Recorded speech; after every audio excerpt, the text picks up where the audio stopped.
नमस्कार दोस्तों, डेट है आज की 22 अप्रैल 2022 और स्वागत है आपका एटोयल डिस्कशन में। 3 इश्यूज आज हम डिस्कस करेंगे, एक हिंदू का, 2 इंडियन एक्सप्रेस के। सबसे पहला आर्टिकल इंडियन एक्सप्रेस का साइंस एजुकेशन से संबंधित। दूसरा आर्टिकल हम डिस्कस करेंगे वो भी इंडियन एक्सप्रेस का नॉर्थ ईस्ट से संबंधित। नॉर्थ ईस्ट में डेवलपमेंट लाने के लिए सरकार क्या प्रयास कर रही है, क्या क्या चैलेंजेस हैं, वो सब। तीसरा आर्टिकल हम हिंदू का डिस्कस करेंगे, चेंजिंग वर्ल्ड ऑर्डर में इंडिया की रणनीति से संबंधित है। चलिए डिस्कशन स्टार्ट करते हैं।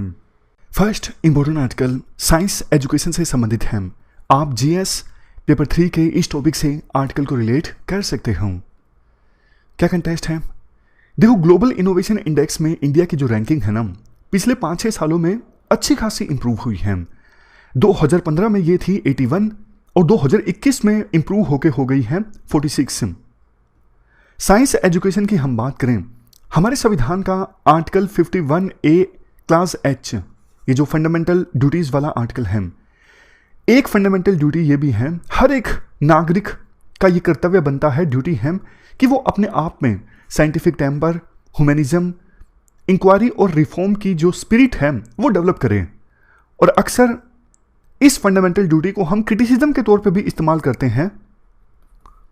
आंसर राइटिंग में लिखते हैं कि साइंटिफिक टेम्पर का क्या मतलब है, इंक्वायरी रिफॉर्म का क्या मतलब है, ये संविधान में क्लैरिफाई नहीं किया गया है, तो ये एम्बिगुअस है थोड़ा।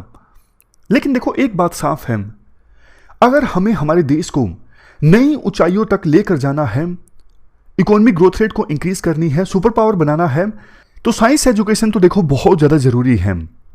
ये बात आजादी के बाद जितनी भी सरकारें आई ना, उन्होंने पहले ही समझ ली थी। तभी तो देखो 1961 में Indian parliamentary and scientific committee ने हमारे देश के स्कूल्स में साइंस की प्रॉब्लम्स को स्टडी किया। इसके बाद 1952 में सेकेंडरी एजुकेशन कमीशन आया, 1964 में कोठारी कमीशन आया, 1986 में नेशनल एजुकेशन पॉलिसी आई, और अभी भी जो 2020 में नेशनल एजुकेशन पॉलिसी आई थी ना, उसमें साइंस एजुकेशन पर काफी फोकस किया गया है। आपने देखा भी होगा, कुछ साइंस मूवमेंट्स भी चली, जैसे केरला शास्त्रा साहित्य परिषद और होशंगाबाद साइंस प्रोग्राम, इन्होंने भी साइंस को लोकप्रिय बनाने में मदद की। Homi Bhabha centre for science education, एक सेंटर एस्टैब्लिश हुआ Tata institute of fundamental research के अंतर्गत। इस सेंटर ने भी हमारे देश में साइंस एजुकेशन को मजबूत बनाने में मदद की और हमारे देश में साइंस टीचर्स की क्वालिटी को इंप्रूव करने में मदद की।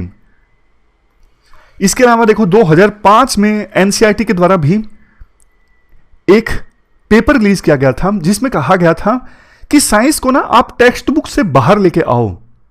रियल वर्ल्ड में बच्चे जब एक्सपेरिमेंट करेंगे ना, तो ज्यादा सीखेंगे। अदरवाइज सिर्फ टेक्स्ट बुक बढ़ते रहेंगे ना, तो साइंस इम्बाइब नहीं कर सकेंगे वो। ये बात एनसीईआरटी ने 2005 में ही बोल दी थी। तो इसी को देखते हुए ना 2016 में नीति आयोग के द्वारा अटल इनोवेशन मिशन लॉन्च किया गया। अटल इनोवेशन मिशन को लॉन्च करने का मकसद ये था, देश के स्कूल्स में साइंस एजुकेशन को मजबूत करना। अब देखो, साइंस एजुकेशन को इस प्रकार से मजबूत करना कि बच्चों में क्रिएटिविटी, इनोवेशन, टिंकरिंग, ये सब आए। अब टिंकरिंग वर्ड सुन के सबसे पहले तो आपके मन में ये आया होगा, ये टिंकरिंग क्या है, क्या मतलब है टिंकरिंग का? देखो, बिल्कुल बेसिक से आपको बताता हूं। इस अटल इनोवेशन मिशन के अंतर्गत नाम विभिन्न स्कूलों में लैब्स इस्टेब्लिश की जाती हैं। अभी तक देखो 9500 प्लस स्कूल्स में लैब्स इस्टेब्लिश हो चुकी हैं इस अटल इनोवेशन मिशन के अंतर्गत। लैब्स का नाम है अटल टिंकरिंग लेबोरेटरीज। और ये जो लैब्स है ना, 7.5 मिलियन स्टूडेंट्स को कवर करती है देश के 722 डिस्ट्रिक्ट्स में। ये लैब्स इस्टेब्लिश हुई है ना सिर्फ गवर्नमेंट स्कूल्स में, गवर्नमेंट एडेड स्कूल्स में, गर्ल्स स्कूल्स में, कोएड स्कूल्स में भी। अब आते हैं टिंकरिंग वर्ड की तरफ। देखो, मैं आपको एक एग्जांपल देता हूं, आप समझ जाओगे। 3 इडियट्स मूवी में जो आमिर खान का किरदार है ना, रेंचो, वो टिंकरिंग करता है। टिंकरिंग मतलब आपको ना मशीनों से खेलना अच्छा लगता है। बेशक आपको मशीनों का ज्ञान ना हो, लेकिन मशीनों के साथ, मशीनों के पार्ट्स के साथ आपको एक्सपेरिमेंट करना, उनको ठीक करने की कोशिश करना, ये सब आपको अच्छा लगता है। तो ये होता है टिंकरिंग। हम सब ने बचपन में कभी ना कभी टिंकरिंग जरूर की होगी।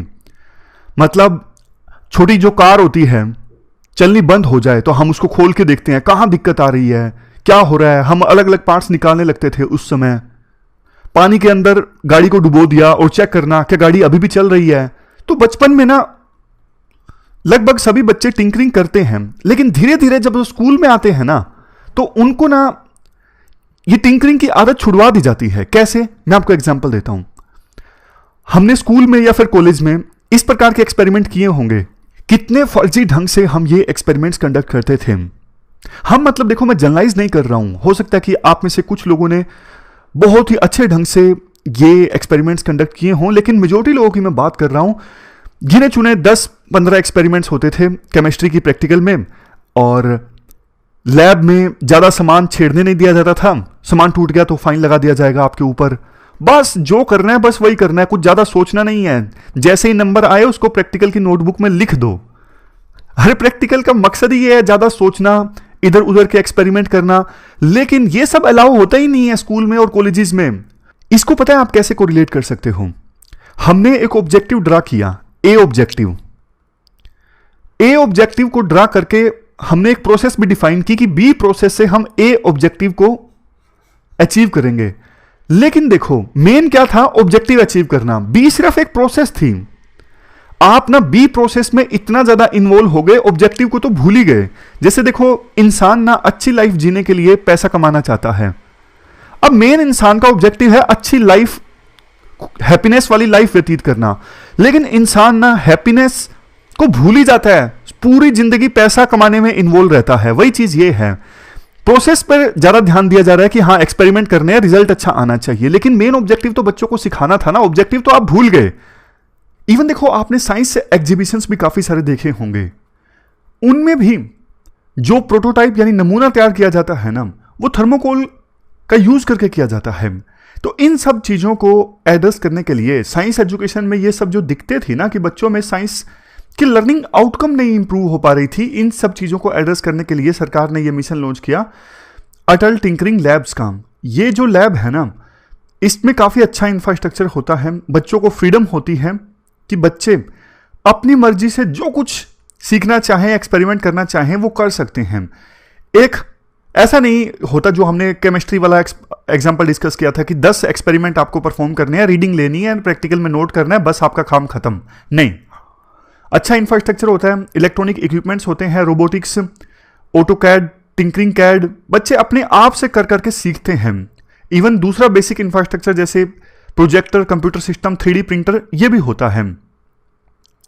जब देखो बच्चा क्लासरूम में थ्योरी सीख के आता है और बाद में अटल टिंकरिंग लैब्स में एक्सपेरिमेंट परफॉर्म करता है ना, तो उसकी लर्निंग आउटकम बहुत ज्यादा इंप्रूव हो जाती है। और इस प्रकार की जो अटल टिंकरिंग लैब्स है ना, इनमें टीचर तो होता ही है, लेकिन इसके साथ साथ जो सीनियर और जूनियर स्टूडेंट्स हैं ना, वो भी आपस में इंटरेक्ट करते हैं। जैसे राइटर एक एग्जांपल शेयर करते हैं कि अटल टिंकरिंग लैब के एक टीचर से मैंने बात की और उन्होंने बताया किस प्रकार से जो बच्चों में रीजनिंग स्किल्स है ना साइंस की, वो धीरे धीरे इंप्रूव हो रही है। जैसे कोई एक्सपेरिमेंट चल रहा था जिसमें ए पोजीशन से नीचे बी पोजीशन तक पानी को ना थोड़ा लेट आना था, तो सोचा बच्चों ने क्या किया जाए, मैं वो सब देख रहा था। मेरे देखते देखते बच्चों ने ये कंक्लूजन निकाला कि पानी अगर देखो जिगजैग फॉर्म में आएगा ना इस प्रकार से, तो लेट पहुंचेगा बी पोजीशन तक और अपना जो काम है ना वो चल जाएगा। ये देखो, अभी आप सोचोगे तो छोटी सी चीज है, इसमें कौन सी बड़ी बात है, लेकिन देखो बिल्कुल छोटी क्लास में बच्चे इतना दिमाग लगा के चीजें सीखते हैं ना, तो धीरे धीरे उनका जो साइंस में IQ है ना वो इंप्रूव होता जाता है। इसके बाद आर्टिकल में कहा जाता है बच्चे जो हैं यानी स्टूडेंट्स लोकल सोसाइटल प्रॉब्लम्स को स्टडी करते हैं, उन प्रॉब्लम्स का सॉल्यूशन फाइंड आउट करने की कोशिश करते हैं कि सॉल्यूशन कैसे फाइंड आउट किया जाए। वो डिजिटल मॉडल्स को डिजाइन करने के लिए प्रोग्रामिंग सीखते हैं और उसके बाद प्रोग्रामिंग को इंप्लीमेंट करते हैं 3D प्रिंटर में, ताकि जो मॉडल उन्होंने सोचा है उसका एक नमूना बन जाए। और देखो बहुत सारे बच्चे तो ऐसे होते हैं जिनको ऑलरेडी एक्सपोजर होता है। कैसे? जैसे देखो वर्किंग क्लास के बच्चे हैं, कोई कारपेंटर का स्टूडेंट है वहां पे पढ़ रहा है, कोई इलेक्ट्रीशियन का बच्चा स्कूल में पढ़ रहा है, तो इन्होंने ना अपने पेरेंट्स से बहुत कुछ सीखा होता है। अब इलेक्ट्रीशियन का जो बच्चा है उसको तारों का थोड़ा बहुत ज्ञान होता है, अपने फादर से उसने सीखा होता है, तो वो चीज जब वो लैब में जाके एक्सपेरिमेंट करता है ना, तो वो अपनी प्रैक्टिकल नॉलेज को जो फादर से मिली थ्योरेटिकल नॉलेज को जो क्लास में मिली उन सब को इंप्लीमेंट करता है लैब में, तो उसका एक बहुत पॉजिटिव रिजल्ट सामने आता है। इन सब चीजों की वजह से ना बच्चे अब लैब्स में बहुत जाना पसंद करते हैं। उन्हें लगता है कि बहुत कुछ नया सीखने को मिलेगा, क्लास थोड़ी बोरिंग हो जाती है, तो खेलते खेलते ना लैब में बच्चा बहुत कुछ सीख लेता है। एक अच्छी चीज इन लैब्स के साथ देखो ये भी है, जिन भी स्कूल्स में ये लैब है ना, सिमिलर इंफ्रास्ट्रक्चर प्रोवाइड किया जाता है, सिमिलर फंडिंग प्राप्त दी जाती है। ऐसा नहीं कि किसी स्कूल में इंफ्रास्ट्रक्चर अटल टिंकरिंग लैब का ज्यादा अच्छा है, कहीं थोड़ा घटिया है, ऐसा नहीं। सभी लैब्स में सेम तरह का जो इंफ्रास्ट्रक्चर है ना वो देखने को मिलता है अटल टिंकरिंग लैब्स में, और सेम ही पैसा खर्च किया जाता है सरकार के द्वारा एक लैब में। तो ये पूरा आर्टिकल हमने डिस्कस किया साइंस एजुकेशन से संबंधित। चलते हैं आगे। इसके बाद नेक्स्ट आर्टिकल नॉर्थ ईस्ट से संबंधित है। आप जीएस पेपर 3 में सिक्योरिटी से इस आर्टिकल को रिलेट कर सकते हो। क्या कंटेक्स्ट है? देखो, नॉर्थ ईस्ट में ना पिछले कुछ महीनों में आपने देखा होगा काफी सारे पॉजिटिव घटनाक्रम हुए हैं। जैसे बॉर्डर इश्यूज की बात लीजिए, असम और मेघालय के बीच 50 साल पुराना जो बॉर्डर डिस्प्यूट चला आ रहा था ना, उसको सोल्व करने के लिए दोनों ने एग्रीमेंट साइन किया। हालांकि पूरी तरह से बॉर्डर डिस्प्यूट अभी तक रिजोल्व नहीं हुआ है असम और मेघालय के बीच। 12 पॉइंट्स पे जैसे बॉर्डर डिस्प्यूट है, तो 6 पॉइंट्स पर सहमति बन गई है, 6 साइड्स पर सहमति बन गई है, यूं कह सकते हो। इसके अलावा असम जो सबसे बड़ा राज्य है नॉर्थ ईस्ट में, असम के देखो दूसरे राज्यों के साथ भी बॉर्डर डिस्प्यूट्स हैं। जैसे अरुणाचल प्रदेश के साथ बॉर्डर डिस्प्यूट सोल्व करने के लिए बातचीत चल रही है। नागालैंड के साथ बातचीत चल रही है। मिजोरम के साथ भी बातचीत जारी है बॉर्डर डिस्प्यूट का कोई सॉल्यूशन निकालने के लिए। तो ये एक अच्छी चीज है। Next, armed forces special power act के अंतर्गत जो डिस्टर्ब्ड एरियाज है ना, वो भी कम कर दिए गए हैं सेंट्रल गवर्नमेंट के द्वारा। जैसे देखो, त्रिपुरा, यहां से तो ओस्पा पूरी तरह से हटा लिया गया 2015 में, मेघालय में हटा लिया गया 2018 में, नागालैंड में फायरिंग की घटना हुई थी, उसके बाद नागालैंड में, मणिपुर में, असम में भी जो डिस्टर्ब एरिया है ना वो कम कर दिए गए हैं। यानी अब पहले का अपेक्षाकृत कम एरियाज में armed forces special power act लागू है। इसके अलावा देखो और भी अच्छे पॉइंट्स हैं। जैसे पिछले कुछ सालों में 7,000 से ज्यादा मिलिटेंट्स ने सरेंडर कर दिया है नॉर्थ ईस्ट में, जो पहले इंसर्जेंसी कर रहे थे। पीस इस्टेब्लिश करने के लिए काफी सारे एग्रीमेंट साइन हुए हैं। जैसे बोडो पीस अकॉर्ड साइन हुआ जनवरी 2020 में, ब्रू एग्रीमेंट साइन हुआ जनवरी 2020 में, NLFT त्रिपुरा एग्रीमेंट साइन हुआ अगस्त 2019 में, कार्बी एंगलोंग एग्रीमेंट साइन हुआ सितंबर 2021 में। तो इसकी वजह से इतने सारे जो पीस एग्रीमेंट साइन हुए हैं ना, वहां पर इंसर्जेंसी की घटनाएं काफी ज्यादा कम हो गई है। 2014 के अपेक्षाकृत 2021 में इंसर्जेंसी की घटनाओं में 74% कमी आई है। गवर्नमेंट के देखो नॉर्थ ईस्ट में जो भी इश्यूज है ना, उनको एड्रेस करने का और डेवलपमेंट लाने का जो रणनीति है ना वो ये है, सबसे पहले जितने भी डिस्प्यूट्स हैं उनको एंड किया जाए, इकोनॉमिक प्रोग्रेस सुनिश्चित किया जाए, नॉर्थ ईस्ट देश के जीडीपी में अच्छा खासा कंट्रीब्यूट करे, ये इंश्योर किया जाए।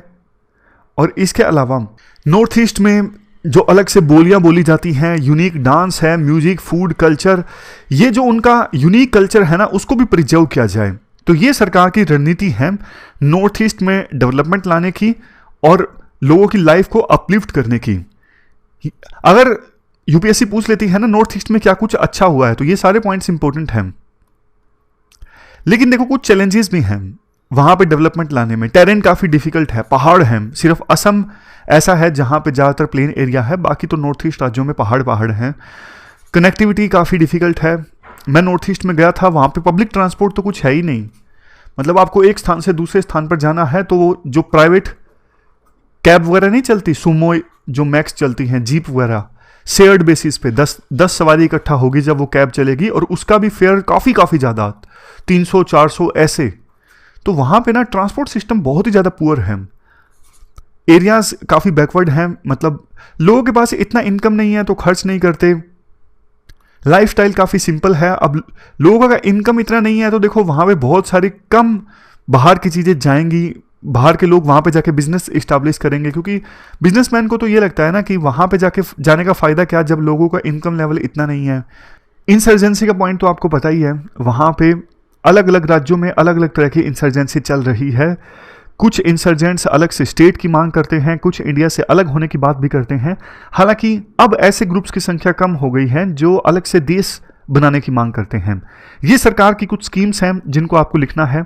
North east industrial development scheme 2017 में आई थी, 5 सालों के लिए स्कीम स्टार्ट हुई थी। स्कीम में नॉर्थ ईस्ट के सभी राज्यों में इंक्लूडिंग सिक्किम मैन्युफैक्चरिंग और सर्विस सेक्टर को मजबूत बनाने का प्रयास किया जाता है।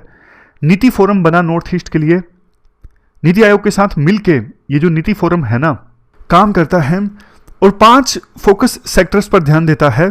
टी, टूरिज्म, बैम्बू, डेयरी और पीसी कल्चर। पीसी कल्चर मतलब फिश प्रोडक्शन। इसके बाद नेक्स्ट स्वदेश दर्शन स्कीम के बारे में लिखिएगा।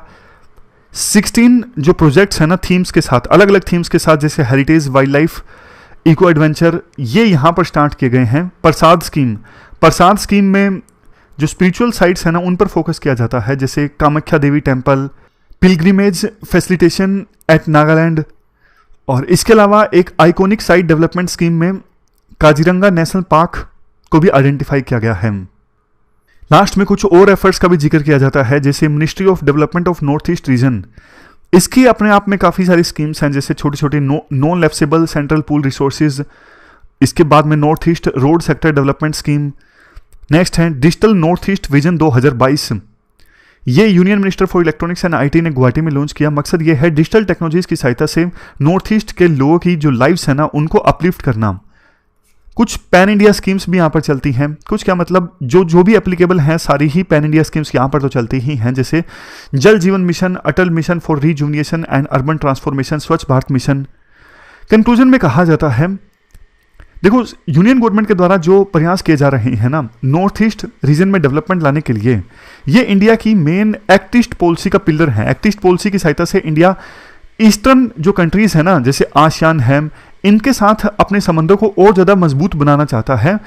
तो मजबूत तभी होंगे ना संबंध जब नॉर्थ ईस्ट में डेवलपमेंट आएगी, क्योंकि जो ये आसियान की कंट्रीज है ना अगर इनकी कनेक्टिविटी इंडिया के साथ इंप्रूव होनी है तो सबसे पहले तो हमें नॉर्थ ईस्ट में ही कनेक्टिविटी इंप्रूव करनी होगी और नॉर्थ ईस्ट में जो भी इश्यूज है ना उनको एड्रेस करना होगा। तो ये हमने पूरा आर्टिकल डिस्कस किया नॉर्थ ईस्ट से संबंधित। चलते हैं आगे। नेक्स्ट आर्टिकल देखो, चेंजिंग वर्ल्ड ऑर्डर में इंडिया की अभी क्या रणनीति होनी चाहिए, इस इशू से संबंधित है। आप जीएस पेपर सेकंड के इस टॉपिक से आर्टिकल को रिलेट कर सकते हो। देखो यूक्रेन वार का कंटेक्स्ट है, ये तो आपको पता है। वर्ल्ड जो है फिर से 2 ब्लॉक्स में डिवाइडेड दिखाई दे रहा है, जैसा कोल्ड वार के दौरान था। कोल्ड वार में एक तरफ यूएसए, दूसरी तरफ यूएसएसआर। अभी यूएसएसआर तो है नहीं, लेकिन यूएसएसआर जिन 15 टुकड़ों में बटा उसमें से सबसे मेन टुकड़ा था रशिया। रशिया के राष्ट्रपति फिर से यूएसएसआर के समय जो उनकी ग्लोरी थी ना उसको हासिल करना चाहते हैं, रशिया को एक्सपेंड करना चाहते हैं, ऐसा आरोप उनके ऊपर लगता है।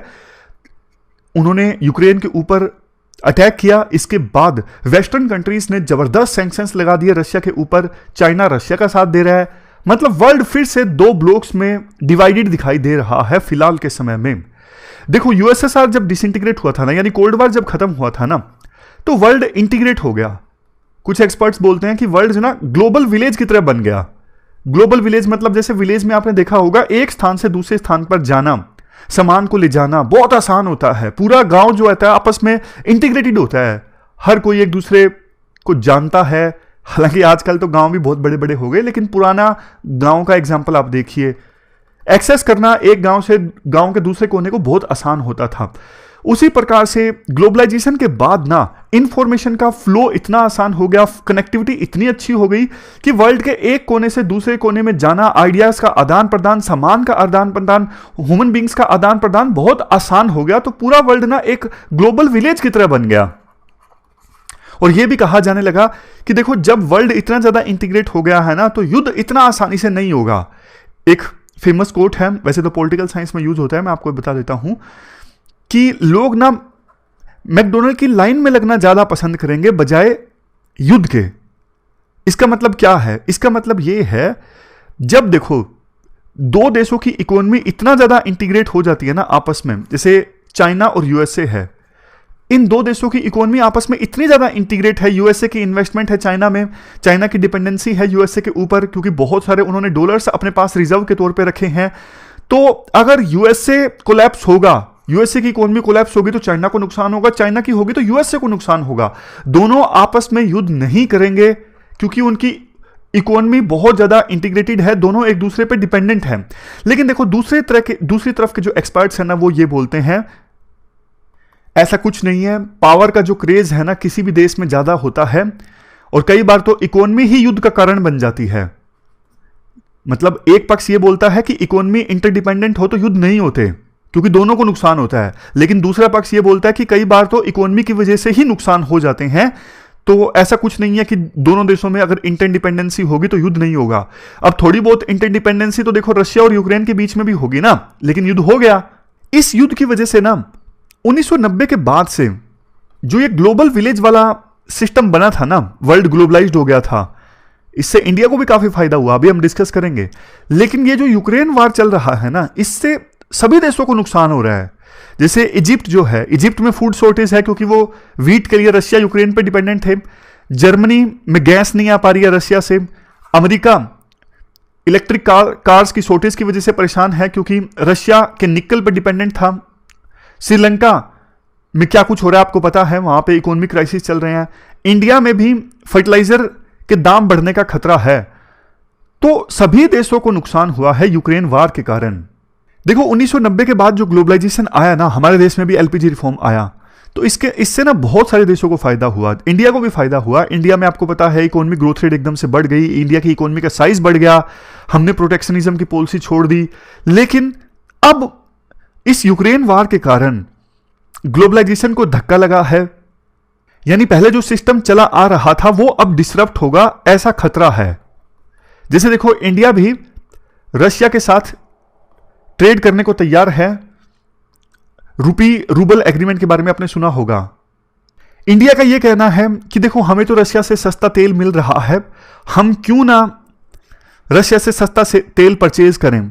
लेकिन ना राइटर ये बोलना चाहते हैं, देखो ऑलरेडी जो सिस्टम चला आ रहा था ना कि डॉलर जो है पूरे वर्ल्ड की ऐसी करेंसी है जिसमें ज्यादातर ट्रेड होता है, अब वो डिसरप्ट होगा ना तो इंडिया को इससे ज्यादा नुकसान होगा।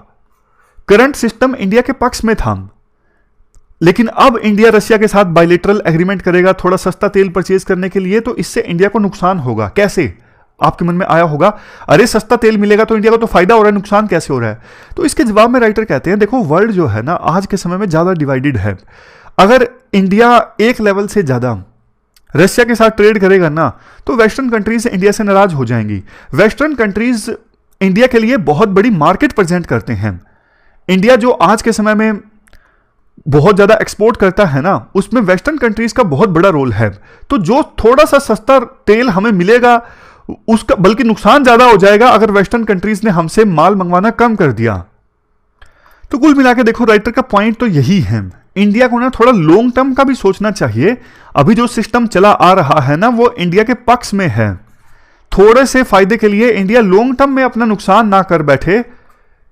अभी का फायदा इंडिया को उठाना चाहिए अपनी इकोनॉमी को आगे ले जाने के लिए। तो थोड़ा सा सस्ता तेल मिलेगा, वो इंडिया शॉर्ट टर्म फायदा ना देखे, जितना कि इंडिया की गुडविल चली जाएगी, वेस्टर्न कंट्रीज के साथ हमारे संबंधों पर असर पड़ सकता है, वो सब भी इंडिया देखे। तो ये पूरा आर्टिकल हमने डिस्कस किया और ये थी हमारी आज की डिस्कशन। फिलहाल इस डिस्कशन में इतना ही है। Thank you very much for discussion.